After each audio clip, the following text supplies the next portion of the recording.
안녕하세요, 여러분. 우리 채널에 오신 걸 환영합니다. 오늘 우리는 숨막히는 드라마와 감정이 가득한 실화를 들려드릴게요. 이건 강남에서 성공한 사업가 한지은의 여정입니다. 그녀는 사랑과 선의를 믿었지만 가장 믿었던 사람들에게 배신당했죠. 순진했던 여성에서 단호한 복수자로 변신한 그녀는 사기꾼들과 정면으로 맞섰습니다. 과연 정의는 실현되었을까요? 배신의 대가는 무엇이었을까요? 이 이야기를 함께 파헤쳐 봅시다. 좋아요 누르고, 구독 버튼 누르고, 알림 종도 꼭 켜주세요. 자, 이제 시작합니다. 2020년 서울 강남의 화려한 스카이라인 속, 고층 빌딩이 즐비한 거리 한복판에 자리 잡은 한 그룹 본사. 한지은은 40세의 나이에 이곳에서 부동산 제국의 상속자로서 바쁜 일상을 보내고 있었다. 한 그룹은 서울의 부동산 시장을 선도하는 기업으로 그녀의 부모님은 부를 축적하는 동시에 자선 사업에 헌신했다. 노숙자, 고아, 암 환자 등 사회의 약자를 돕는 일이 한 그룹의 전통이었고 지은은 그 가치를 몸소 실천하며 자랐다. 그녀는 매주 주말이면 자선 단체를 찾아가 사람들의 이야기를 듣고 그들의 삶을 조금이라도 바꾸기 위해 노력했다. 돈은 나눌 때 의미가 있다는 부모님의 가르침은 지은의 삶의 나침반이었다. 그러나 그녀의 개인적인 삶은 화려한 겉모습과 달리 공허했다. 40세라는 나이는 한국 사회에서 미혼 여성에게 묘한 시선을 불러일으켰다. 지은은 수많은 소개팅과 만남을 거쳤지만 진심으로 마음을 나눌 수 있는 사람을 찾지 못했다. 부모님은 결혼은 선택이야. 필수가 아니야. 내가 행복하면 그게 전부야 라고 다독였지만 그녀는 가끔씩 강남의 번쩍이는 불빛 속에서 외로움을 느꼈다. 그녀는 성공한 사업가로 존경받았지만 마음 한구석에는 따뜻한 가정을 꾸리고 싶은 소망이 있었다. 2020년 봄, 한지은은 회사 직원들과 함께 강남의 고급 레스토랑에서 회식을 하고 있었다. 직원들의 웃음소리가 레스토랑을 가득 채운 가운데 옆 테이블에 앉아있던 젊은 회사원 무리가 합석을 제안했다. 지은은 처음에는 망설였지만 직원들의 재촉에 웃으며 동의했다. 그 자리에서 그녀는 김민재를 만났다. 33세의 민재는 평범한 사무직원이었지만 그의 눈빛에는 열정이 넘쳤다. 소박한 셔츠와 단정한 머리, 그리고 자신감 있는 말투는 지은의 시선을 끌었다. 민재는 자신의 이야기를 들려주었다. 그는 가난한 가정에서 자랐고 홀어머니 박수진과 단둘이 살아왔다고 했다. 대학을 졸업한 뒤 작은 회사에 취직했지만 더 큰 꿈을 이루기 위해 자격증 공부를 병행하고 있다고 말했다. 저는 언젠가 제 힘으로 성공하고 싶어요. 어머니를 편히 모시고 제 가족을 지키고 싶어요. 그의 말은 지은의 마음을 움직였다. 그녀 역시 부모님의 사업을 물려받기 전 열심히 노력하며 꿈을 키웠던 시절이 있었다. 민재의 성실함과 열정은 그녀에게 젊은 시절의 자신을 떠올리게 했다. 회식이 끝난 후 민재는 지은에게 연락처를 물었다. 지은 씨, 제가 좀 뻔뻔해 보일 수도 있지만 연락처를 알려주시면 안 될까요? 그의 얼굴에는 진지함과 약간의 부끄러움이 섞여 있었다. 지은은 7살이나 어린 그가 자신에게 관심을 보인다는 사실에 놀랐지만 그의 따뜻한 미소에 마음이 끌렸다. 나이 차이가 좀 있는데? 괜찮아요. 그녀가 조심스럽게 묻자 민재는 웃으며 답했다. 나이는 숫자일 뿐이에요. 지은 씨가 좋은 사람이니까요. 그의 말에 지은은 미소를 지으며 연락처를 건넸다. 그날 밤, 민재의 메시지가 도착했다. 오늘 정말 즐거웠어요. 지은 씨 덕분에 우는 날이 오랜만이에요. 그 메시지는 시작이었다. 둘은 매일 카톡으로 대화를 나누며 점점 가까워졌다. 민재는 지은의 바쁜 일상에 관심을 보였고 그녀의 자선 활동에 진심으로 감탄했다. 지은 씨처럼 사람들을 돕는 삶은 정말 대단해요. 저도 언젠가 그런 사람이 되고 싶어요. 그의 말은 지은의 마음을 따뜻하게 했다. 일주일 뒤, 지은과 민재는 강남의 한 카페에서 첫 데이트를 했다. 민재는 소박했지만 세심했다. 그는 지은이 좋아하는 아메리카노를 기억하고 그녀의 자선 활동에 대해 진지하게 질문했다. 지은 씨는 왜 그렇게 사람들을 돕는 데 열정을 쏟는 거예요? 그의 질문에 지은은 잠시 생각하다 대답했다. 부모님께 배웠어요. 가진 걸 나누면 세상이 더 따뜻해진다고요. 민재는 고개를 끄덕이며 말했다. 그런 마음이 지은 씨를 더 특별하게 만드는 것 같아요. 둘은 빠르게 가까워졌다. 민재는 지은의 바쁜 일정 속에서도 항상 응원해 주었고, 그녀가 자선 활동으로 지칠 때면 따뜻한 위로를 건넸다.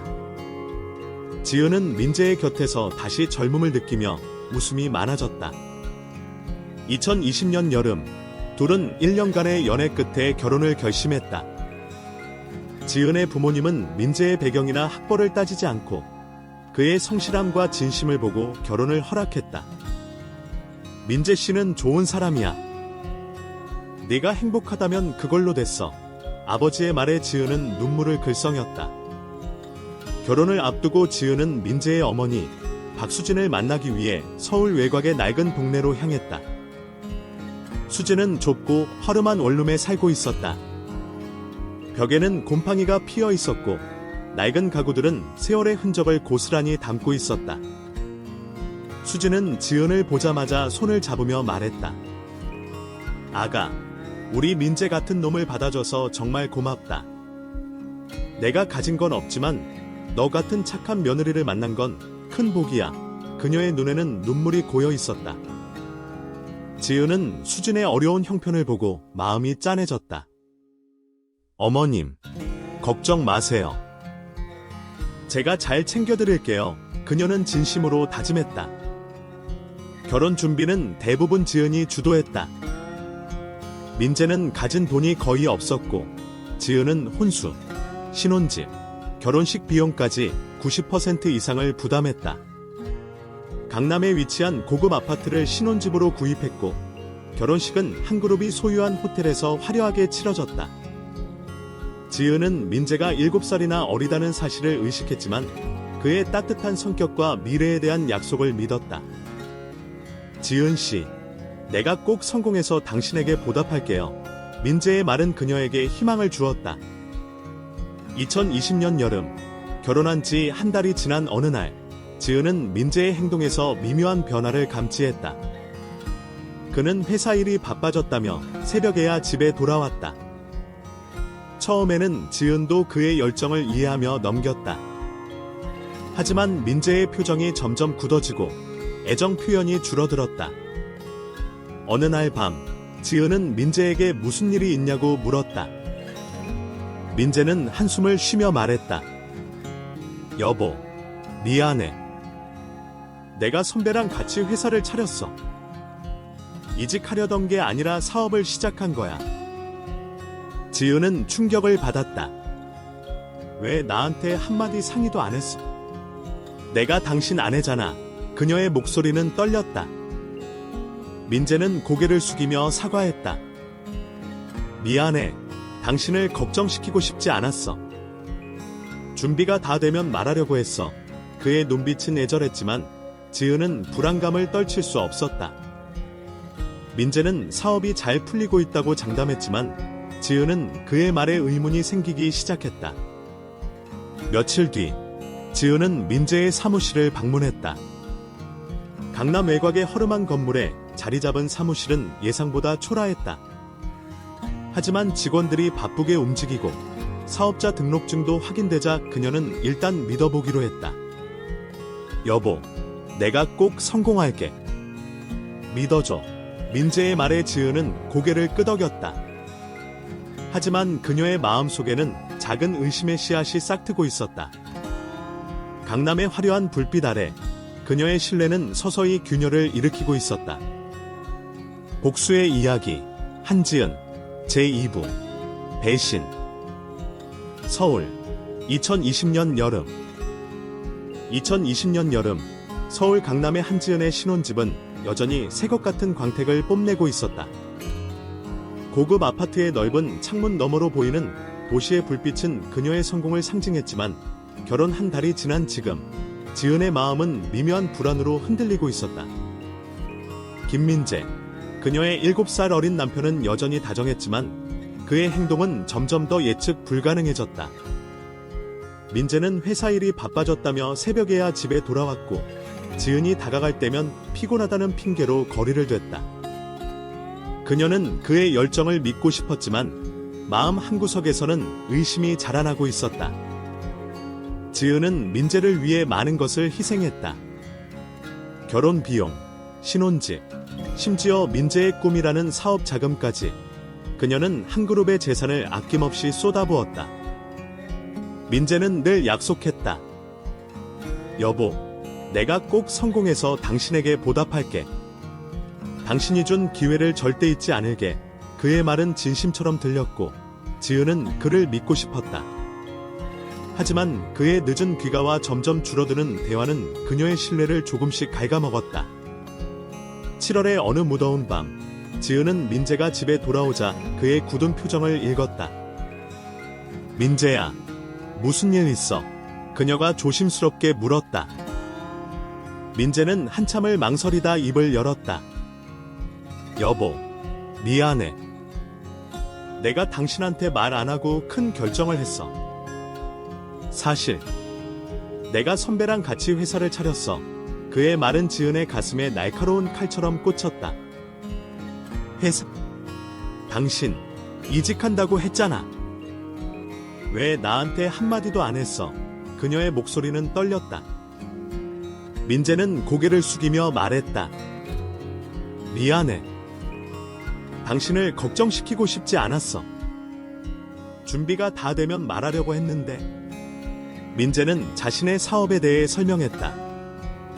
그는 선배와 함께 IT 스타트업을 시작했지만 자금 부족으로 어려움을 겪고 있다고 했다. 선배가 믿을 만한 사람이야. 근데 초기 자금이 좀 부족했어. 여보, 나 좀 도와줄 수 있어. 그의 눈빛은 애절했다. 지은은 화가 났지만 그의 꿈을 짓밟고 싶지 않았다. 그녀는 한숨을 쉬며 말했다. 알았어. 얼마가 필요해? 민재는 망설이다 대답했다. 2억 정도면 충분할 거야. 지은은 망설였지만 결국 한 그룹의 계좌에서 2억 원을 빌려주기로 했다. 이건 빌린 거야. 민재야. 꼭 갚아. 그녀는 단호하게 말했다. 민재는 고개를 끄덕이며 그녀의 손을 잡았다. 고마워, 여보. 내가 절대 실망시키지 않을게. 며칠 뒤, 지은은 민재의 사무실을 방문했다. 강남 외곽의 낡은 건물에 자리 잡은 사무실은 초라했지만 직원들이 바쁘게 움직이고 있었다. 민재는 사업자 등록증과 계약서를 보여주며 자신감을 드러냈다. 여보, 봐, 우리가 제대로 하고 있어. 곧 큰 계약이 성사될 거야. 그의 말에 지은은 안도하며 미소를 지었다. 하지만 사무실의 허름한 모습과 민재의 지나친 낙관론은 그녀의 불안을 완전히 지우지 못했다. 8월 초, 지은은 시어머니 박수진에게서 다급한 전화를 받았다. 지은아, 미안해. 내가 큰 실수를 했어. 식당을 차리려고 사채를 빌렸는데 사기를 당했어. 수진의 목소리는 떨리고 있었다. 지은은 즉시 서울 외곽의 허름한 원룸으로 달려갔다. 문을 열자 수진은 2명의 사채업자에게 둘러싸여 있었다. 할망구, 돈 없으면 당장 갚아.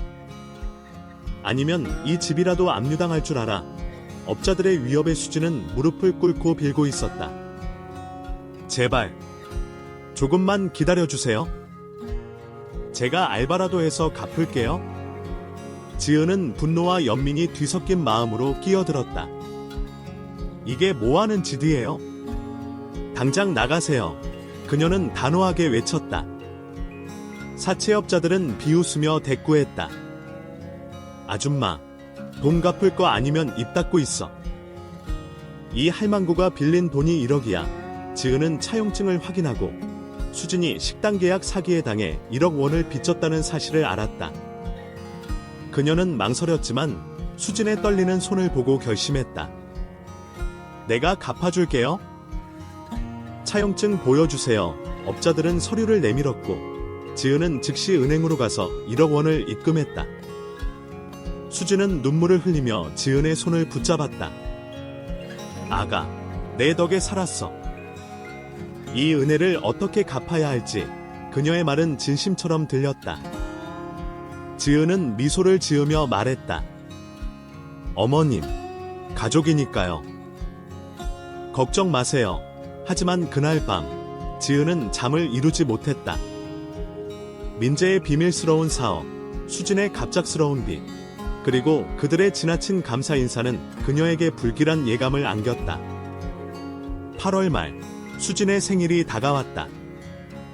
지은은 민재와 함께 시댁에 가기로 했지만 민재는 회사 일이 바빠 저녁에나 올 수 있다고 했다. 지은은 혼자 수진의 원룸으로 향했다. 미역국 재료와 케이크를 들고 도착한 그녀는 1층 베란다에서 들리는 대화 소리에 귀를 기울였다. 수진의 목소리, 민재의 목소리, 그리고 낯선 여자의 목소리가 섞여 있었다. 여보, 그 여자 돈으로 도박빚 다 갚았어. 이제 사채업자들 안 찾아와. 유수진의 목소리가 들렸다. 지은은 숨을 멈췄다. 민재가 대답했다. 그러게, 엄마. 그 늙은 년이 3억이나 내놓다니 진짜 호구야. 낯선 여자가 웃으며 끼어들었다. 오빠, 아파트 4억짜리도 곧 해준대. 그거 팔고 해외로 튀자. 지은은 그 여자가 민재의 사촌이라고 주장했던 이나영임을 깨달았다. 그러나 그녀는 사촌이 아니라 민재의 연인이었다. 그들의 대화는 계속되었다. 사업자 등록증도 가짜로 만들었지. 그 여자, 꼼꼼한 척하면서 결국 다 믿더라. 민재가 웃으며 말했다. 나영이 덧붙였다. 사채업자들 연기도 완벽했어. 내가 연기자 뺨치게 했지. 지은은 충격으로 몸이 굳었다. 그들이 말한 모든 것은 연극이었다. 민재의 사업, 수진의 빚, 심지어 그들의 감사 인사까지. 그녀는 3억 원을 잃었고 그들은 그녀를 더 큰 돈을 위해 속일 계획이었다. 지은의 가슴은 분노와 배신감으로 터질 듯했다. 그녀는 숨을 고르며 문을 두드렸다. 수진이 문을 열자 놀란 표정으로 말했다. 아가, 벌써 왔어. 케이크까지 사왔네. 민재와 나영도 당황한 기색을 감추지 못했다. 지은은 떨리는 손으로 케이크 상자를 열고 민재의 얼굴에 힘껏 던졌다. 이 사기꾼들! 감히 나를 속여. 그녀의 목소리는 분노로 가득했다. 베란다에서 다 들었어. 너희 계획 다 알고 있다고. 민재는 케이크를 맞고 비명을 지르며 얼굴을 감쌌다. 수진은 변명하려 했지만 지은은 말을 끊었다. 입 닫아, 이 할망구. 사업도 가짜, 빚도 가짜, 전부 다 연극이었지. 나영이 끼어들었다. 뭐야, 이 늙은 년이. 우리 계획 망치려고. 지은은 분노를 억누를 수 없었다. 그녀는 나영의 머리채를 잡고 흔들었고 민재가 말리려 하자 그의 뺨을 세게 때렸다. 내가 너희를 믿었던 게 이렇게 돌아오냐. 혼란 속에서 지은은 전화기를 꺼내 경찰에 신고했다. 사기꾼들이 여기 있어요. 지금 와주세요. 그녀의 목소리는 차갑고 단호했다. 민재, 수진, 나영은 당황하며 도망치려 했지만 지은은 문 앞을 막았다. 너희 어디 가지 마. 다 끝났어. 곧 경찰이 도착했고 세 사람은 수갑을 찬 채 끌려갔다. 지은은 그들을 바라보며 눈물을 흘렸다. 그녀가 사랑했던 민재, 가족이라 믿었던 수진, 모두 거짓이었다. 경찰서에서 조사를 받으며 지은은 그들이 3억 원을 해외 계좌로 빼돌렸다는 사실을 알았다. 돈을 되찾는 건 불가능에 가까웠다. 지은은 집으로 돌아와 침대에 무너져 내렸다. 그녀의 신뢰는 산산조각 났고 가슴은 배신의 상처로 얼룩져 있었다. 하지만 그녀는 포기하지 않기로 했다. 너희가 내 돈을 훔쳤다면 내가 직접 되찾겠어. 그녀는 이를 악물며 다짐했다. 복수의 불씨가 그녀의 마음속에서 타오르기 시작했다. 2020년 가을, 서울의 번잡한 강남을 떠난 한지은은 경기도의 작은 마을로 몸을 숨겼다. 그녀의 마음은 배신과 분노로 얼룩져 있었다. 김민재, 박수진, 이나영, 그녀가 가족이라 믿었던 사람들은 그녀의 신뢰를 짓밟고 3억 원이라는 거금을 빼앗아갔다. 한 그룹의 상속자이자 자선 사업가로서 화려했던 그녀의 삶은 한순간에 무너져 내렸다. 지은은 강남의 고급 아파트를 떠나 경기도 양평의 한적한 전원주택으로 이사했다. 그곳은 그녀의 부모님이 예전에 휴양지로 사용하던 집으로 푸른 들판과 조용한 강물이 그녀의 상처를 달래줄 것 같았다. 지은은 한 그룹의 경영에서 한 발 물러섰다. 그녀는 여전히 회사의 주요 결정을 내리며 원격으로 일했지만 사람들 앞에 나서는 것을 피했다. 배신의 상처는 그녀를 낯선 사람으로 만들었다. 예전에는 누구에게나 따뜻한 미소를 지었지만 이제는 거울 속 자신의 얼굴조차 낯설게 느껴졌다. 내가 어떻게 이렇게 어리석었을까? 그녀는 밤마다 혼잣말을 하며 눈물을 흘렸다. 민재의 달콤한 말, 수진의 눈물, 나영의 거짓된 웃음 모두가 그녀를 속이기 위한 연극이었다. 양평의 전원주택은 지은에게 새로운 시작을 선사했다.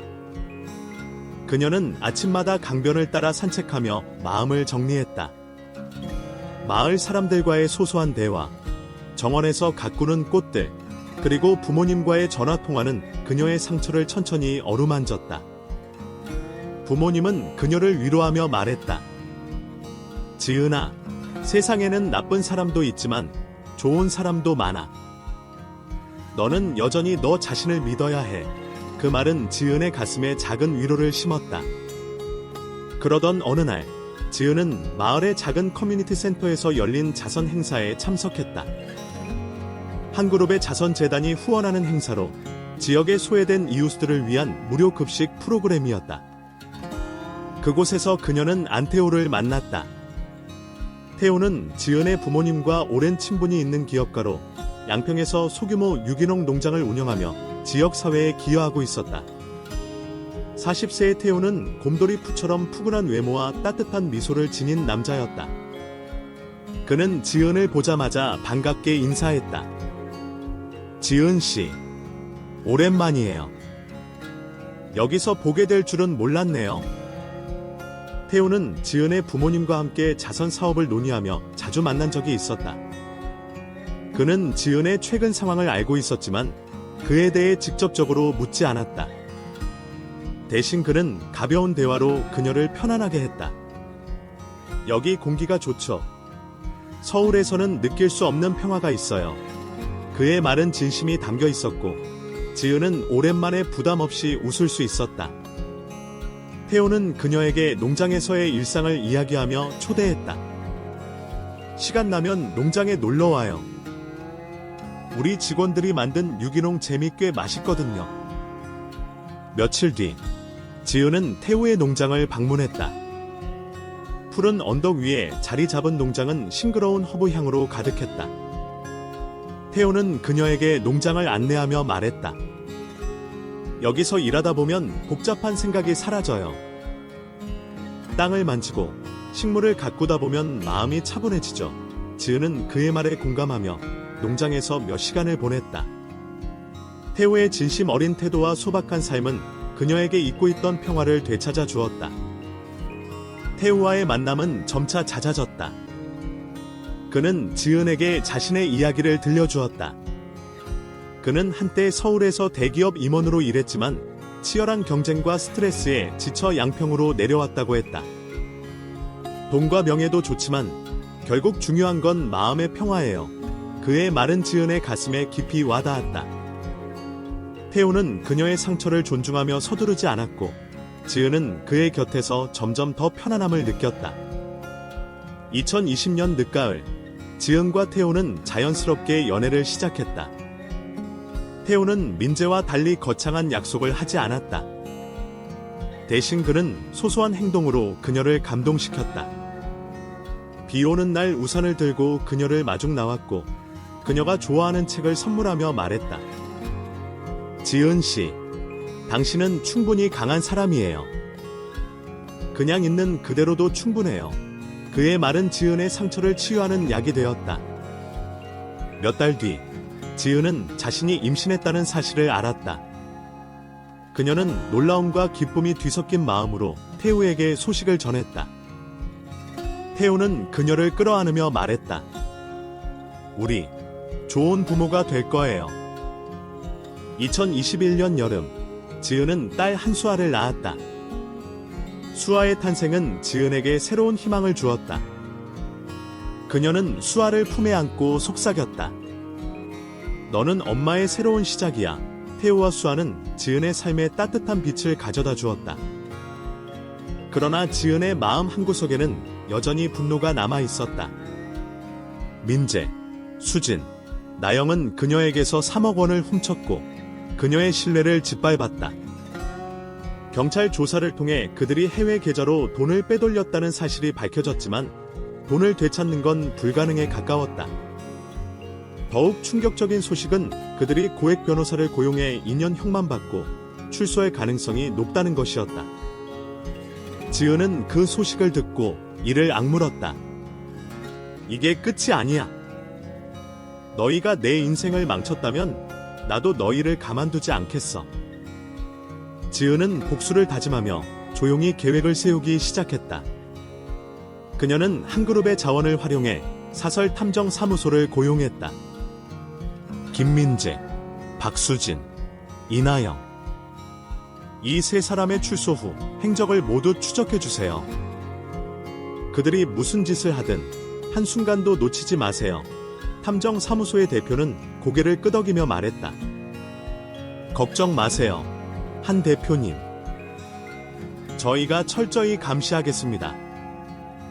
지은은 복수를 위해 철저히 준비했다. 그녀는 민재와의 결혼 서류를 정리하며 법적으로 모든 관계를 끊었다. 한 그룹의 법무팀은 그녀의 이혼 절차를 신속히 처리했고 그녀는 민재와의 모든 연결고리를 끊었다. 하지만 돈을 되찾는 것뿐만 아니라 그들이 더 이상 다른 사람을 속이지 못하도록 막고 싶었다. 내가 당한 고통을 다른 누구도 겪게 해선 안 돼. 그녀는 단호하게 다짐했다.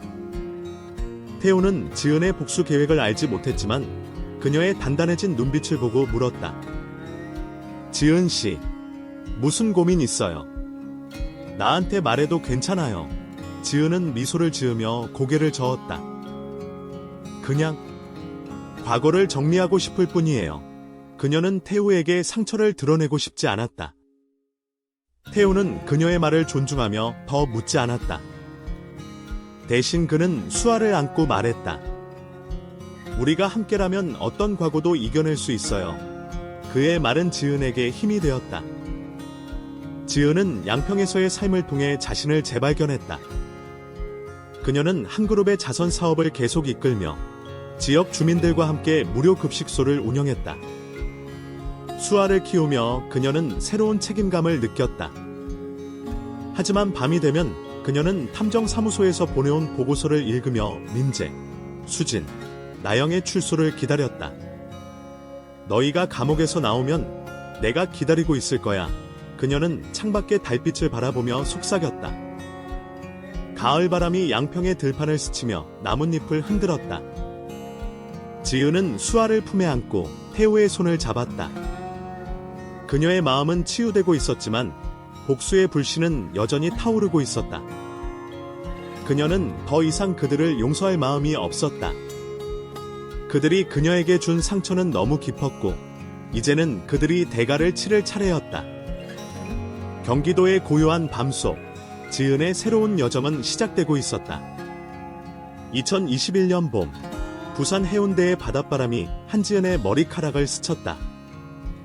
경기도 양평에서 딸 한수아와 안태호와 함께 새로운 삶을 시작한 지은은 겉으로는 평온해 보였다.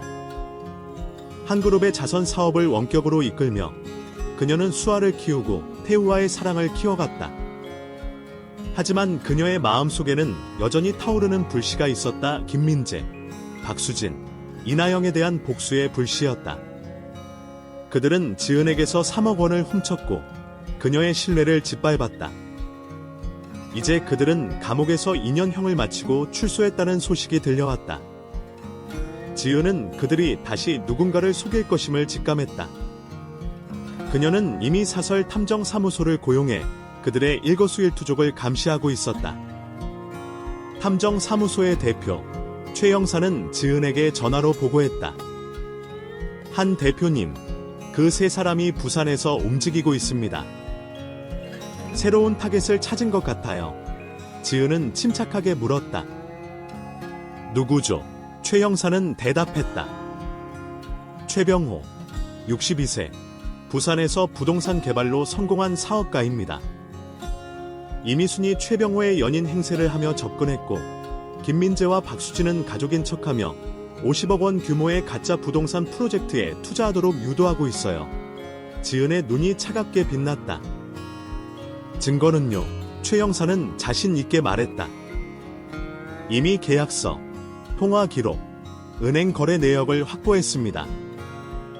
입금이 이루어지는 순간 바로 신고할 수 있어요. 지은은 부산으로 향할 준비를 했다. 그녀는 태우에게는 자선 사업 관련 출장이라고 둘러댔다. 태우 씨, 수아 좀 부탁해요. 며칠만 다녀올게요. 태우는 미소를 지으며 고개를 끄덕였다. 걱정 마.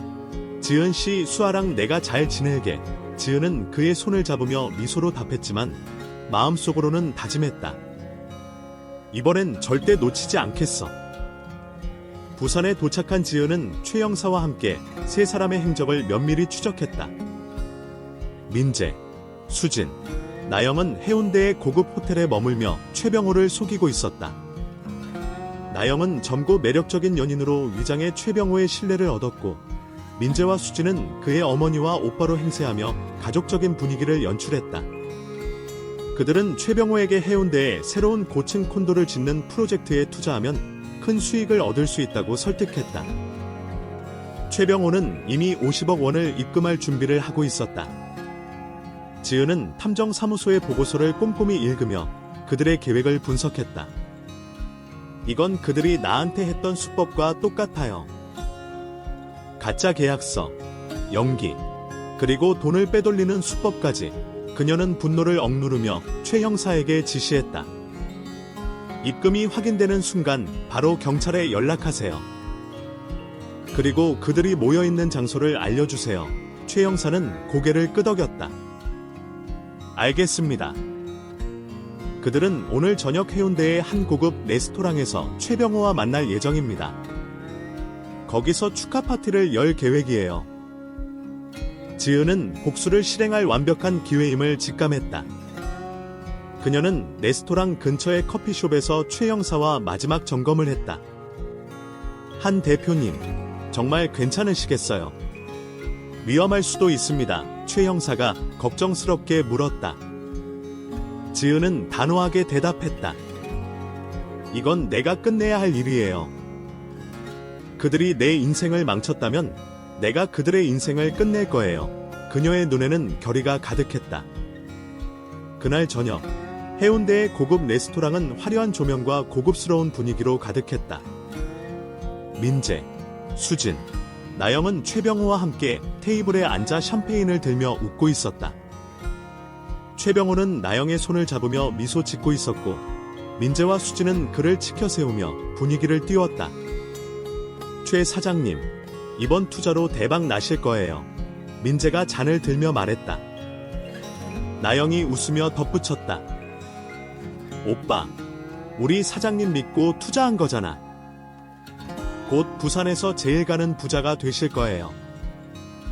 그 순간 레스토랑 문이 열리며 한지은이 들어섰다. 그녀는 검은 드레스에 단정한 메이크업을 하고 있었지만 손에는 붉은 와인 한 병을 들고 있었다. 그녀의 등장에 민재, 수진, 나영의 얼굴이 굳었다. 지은 씨, 민재가 당황한 목소리로 중얼거렸다. 지은은 차가운 미소를 지으며 그들의 테이블로 다가갔다. 오랜만이네, 사기꾼들. 그녀는 와인병을 들어 나영의 얼굴에 힘껏 뿌렸다. 붉은 와인이 나영의 드레스를 적시며 바닥으로 흘렀다. 나영은 비명을 지르며 일어섰다. 뭐야, 이 미친년. 지은은 냉정하게 대답했다. 미친 건 너희야. 또 다른 사람을 속이려고. 최 사장님, 이 사람들이 누군지 아세요? 최병호는 혼란스러운 표정으로 지은을 바라보았다. 당신은? 지은은 단호하게 말했다. 저는 한지은, 한그룹의 대표예요. 이 사람들은 사기꾼이에요. 2년 전 저한테서 3억 원을 훔쳤고 지금 사장님한테서 50억 원을 뜯어내려고 했어요. 그녀는 최 형사가 건넨 서류처를 테이블에 던졌다. 가짜 계약서, 은행 거래 내역, 통화 기록이 담긴 증거였다.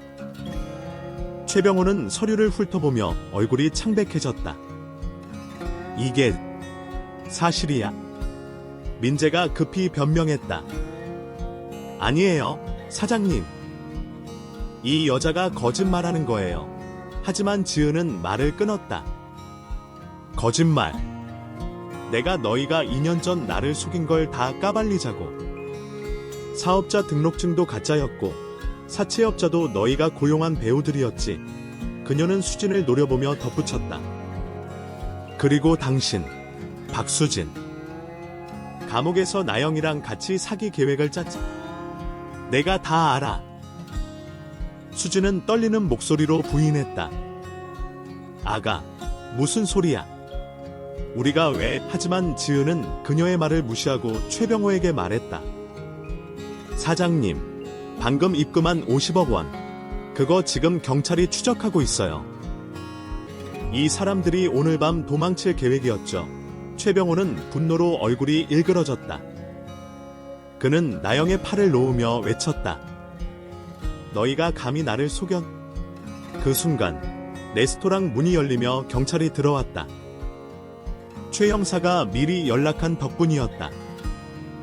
민재, 수진, 나영은 당황하며 도망치려 했지만 경찰이 빠르게 그들을 포위했다. 지은은 차갑게 말했다. 너희는 끝났어. 이번엔 7년은 썩을 거야. 민재가 그녀에게 소리쳤다. 이 늙은 년, 왜 우리를 못 놔주는 거야? 지은은 미소를 지으며 대답했다. 내가 너희 같은 쓰레기들 때문에 인생을 망칠 뻔했으니까? 이제 너희 차례야. 경찰서에서 조사가 이어졌다. 최병호는 지은의 도움으로 돈을 되찾았고 세 사람의 사기 혐의는 명백한 증거로 입증되었다. 그들은 재범에 대한 엄중한 처벌로 7년형을 선고받았다. 지은은 최병호와 따로 만났다. 한 대표님, 덕분에 제 전 재산을 지켰습니다. 어떻게 보답해야 할지 최병호가 고개를 숙이며 말했다. 지은은 미소를 지으며 제안했다. 사장님, 한그룹의 자선재단에 30억 원을 기부해주세요. 그 돈은 노숙자, 고아, 암 환자들을 위해 쓰일 거예요. 그리고 사장님 회사 이미지도 더 좋아질 거예요. 최병호는 흔쾌히 동의했다. 좋습니다. 30억 원, 당장 기부하겠습니다. 한 대표님 같은 분이 있어서 세상이 따뜻해지는 거겠죠. 지은은 고개를 끄덕이며 말했다. 그리고 이건 제가 잃은 3억 원을 되찾는 방법이기도 해요. 그녀의 미소에는 승리의 빛이 있었다. 부산에서의 복수를 마무리한 지은은 양평으로 돌아왔다. 태우와 수아가 그녀를 기다리고 있었다. 태우는 그녀의 표정을 보고 물었다. 지은 씨, 무사히 잘 다녀왔어요. 지은은 그의 손을 잡으며 말했다. 이제 다 정리됐어. 그녀는 복수의 과정에서 자신이 얼마나 강해졌는지 깨달았다. 더 이상 과거의 상처에 매여 있지 않았다. 그녀는 수아를 안으며 다짐했다. 이제 너와 아빠와 함께 행복하게 살 거야. 부산의 바닷바람이 그녀의 머리카락을 다시 한번 스쳤다. 지은은 바다를 바라보며 미소 지었다. 그녀의 복수는 끝났지만 새로운 삶은 이제 막 시작되고 있었다. 민재, 수진, 나영은 감옥에서 그들의 죄값을 치를 것이고 지은은 더 이상 그들을 신경 쓰지 않기로 했다. 그녀의 마음은 이제 자유로웠다. 2023년 여름, 서울 강남의 한지은의 아파트 발코니에서 바라보는 도시는 여전히 번쩍이는 불빛으로 가득했다. 이제 43세가 된 지은은 한 그룹의 대표로서 그리고 한수아의 어머니로서 새로운 삶을 살아가고 있었다. 안태우와의 결혼은 그녀에게 안정과 행복을 가져다 주었다. 수아는 이제 2살이 되었고 그녀의 웃음소리는 지은의 집을 따뜻함으로 채웠다. 하지만 지은의 마음 한구석에는 과거의 상처가 희미하게 남아 있었다. 김민재, 박수진, 이나영 그녀를 배신한 이들의 그림자는 완전히 사라지지 않았다. 그러나 이제 그녀는 그들을 용서하지는 않더라도 그들로 인해 자신의 삶을 망치지 않겠다고 다짐했다. 부산에서의 복수를 마무리한 후 지은은 한 그룹의 자선 사업에 더욱 힘을 쏟았다. 최병호가 기부한 30억 원은 노숙자 쉼터, 고아원, 암 환자 지원 프로그램에 사용되었다. 지은은 이 과정에서 깨달았다. 그녀가 잃은 3억 원은 단순한 돈이 아니었다. 그것은 그녀의 신뢰와 순수함을 상징했다. 하지만 복수를 통해 그녀는 돈뿐만 아니라 자신감과 강인함을 되찾았다. 이제 그녀는 과거의 상처를 딛고 새로운 미래를 향해 나아가고 있었다. 2023년 여름, 지은은 탐정사무소의 최 형사로부터 마지막 보고를 받았다. 민재, 수진, 나영은 부산에서의 사기 시도로 7년형을 선고받았지만 그들의 감옥 생활은 비참한 결말로 이어졌다. 최 형사는 담담한 목소리로 그들의 소식을 전했다. 먼저, 박수진. 그녀는 감옥에서 불법 도박에 가담했다가 다른 수감자들과 충돌했다. 어느 날 밤, 도박빚을 갚지 못해 수감자들에게 폭행당했고 그 과정에서 심각한 두부 외상을 입었다. 결국 그녀는 식물인간 상태가 되었고 병원으로 이송되었다. 박수진은 이제 말을 할 수도 움직일 수도 없어요. 최 형사가 말했다. 지은은 그 말을 들으며 복잡한 감정을 느꼈다. 수진이 그녀를 속인 것은 사실이지만 이런 결말은 예상치 못한 비극이었다. 김민재의 운명도 다르지 않았다. 그는 감옥에서 교도소 직원인 여의사에게 부적절한 행동을 시도했다. 그의 집착은 결국 추가 혐의로 이어졌고 형기가 연장되었다. 민재는 이제 2년 더 감옥에 있어야 해요. 그 안에서 점점 더 망가지고 있죠. 최 형사가 덧붙였다. 지은은 민재의 얼굴을 떠올렸다. 한때 그녀를 매료했던 그의 미소는 이제 거짓으로만 기억되었다. 그녀는 그를 동정하지 않았다. 그가 뿌린 씨앗을 거둔 거예요. 그녀는 조용히 중얼거렸다. 이나영의 결말은 가장 충격적이었다. 그녀는 감옥에서 임신한 상태로 수감 생활을 시작했다. 아이를 낳은 후 그녀는 점차 정신적으로 불안정해졌다. 감옥의 열악한 환경과 죄책감, 그리고 아이를 잃을지도 모른다는 두려움이 그녀를 무너뜨렸다. 결국 그녀는 정신분열증 진단을 받고 병원으로 이송되었다. 나영은 이제 정신병원에서 치료받고 있어요. 아이는 사회복지기관으로 보내졌죠. 최 형사가 말했다. 지은은 나영의 웃음소리를 떠올렸다. 그 웃음은 한때 그녀를 속였지만 이제는 비극의 메아리로만 남았다. 지은은 이 소식을 들으며 묘한 해방감을 느꼈다. 그들의 비참한 결말은 그녀가 바란 복수의 완성이 아니었다. 하지만 그것은 정의가 존재한다는 증거였다. 인과응보. 그녀는 속으로 되뇌었다. 그들이 그녀에게 준 고통은 이제 그들에게로 돌아갔다. 지은은 양평과 서울을 오가며 한 그룹의 사업과 자선 활동을 이끌었다. 태우는 그녀의 곁에서 든든한 동반자였다. 그는 한 그룹의 자선 프로젝트에 적극적으로 참여하며 지은의 비전을 함께 실현했다. 지은 씨, 당신이 하는 일은 세상을 바꿔요. 나도 그 일부가 되고 싶어요. 태우가 말했다. 그의 말은 지은에게 새로운 힘을 주었다. 수아는 지은의 삶에서 가장 큰 기쁨이었다. 2살이 된 수아는 호기심 많은 눈빛으로 세상을 탐험했다. 지은은 수아를 키우며 과거의 상처를 잊었다. 그녀는 수아에게 자신의 이야기를 들려주고 싶었다. 너는 엄마처럼 강한 사람이 될 거야. 하지만 누구나 실수할 수 있어. 중요한 건 다시 일어서는 거야. 그녀는 수아를 품에 안으며 속삭였다. 지은은 자선 활동을 이어가며 새로운 원칙을 세웠다. 그녀는 더 이상 맹목적으로 사람들을 믿지 않았다. 기부나 지원을 결정하기 전 그녀는 철저히 배경 조사를 했다. 좋은 일을 하려면 마음뿐만 아니라 머리도 써야 해. 그녀는 한 그룹의 자선팀에 강조했다. 그녀의 새로운 접근 방식은 재단의 운영을 더욱 효율적으로 만들었고 한 그룹의 명성은 더욱 높아졌다. 2023년 8월의 어느 저녁, 지은은 강남 아파트의 발코니에 서서 도시를 내려다보았다. 태우는 수아를 재우고 나서 그녀 곁으로 다가왔다. 지은 씨, 무슨 생각해? 그는 부드럽게 물었다. 지은은 미소를 지으며 대답했다. 그냥 내가 얼마나 멀리 왔는지 생각하고 있었어. 그녀는 과거의 자신을 떠올렸다. 민재를 믿고 수진을 가족처럼 여기고 나영의 거짓을 눈치채지 못했던 순진한 자신. 그때의 그녀는 상처받았지만 지금의 그녀는 그 상처를 딛고 더 강해졌다.